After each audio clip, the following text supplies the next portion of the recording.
মিষ্টি লাভার হয়েও এতদিন জানি না কেন আমি এই মিষ্টিটা ট্রাই করিনি।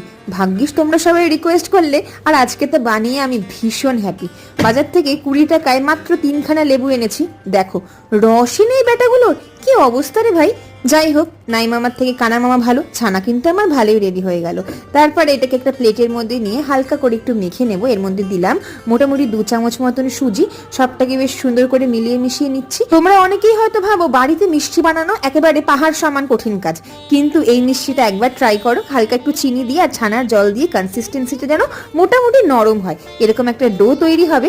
এরপর মাটির পাত্র আমি এখানে নিয়েছি, তোমরা চাইলে যে কোনো একটা সুন্দর মোল্ড যেটা কিনা হিট প্রুফ, ওটাতে সুন্দর করে এরকম একটা কড়াইয়ের মধ্যে দিয়ে দাও। কোনো রকম মাইক্রোওভেনের দরকার নেই, লো ফ্লেমে আমি রেখেছিলাম মোটামুটি 30 মিনিটের জন্য। এই যে মিষ্টি লাভাররা 10-এর মধ্যে রেসিপি দেখে কত দেবে বলো তো?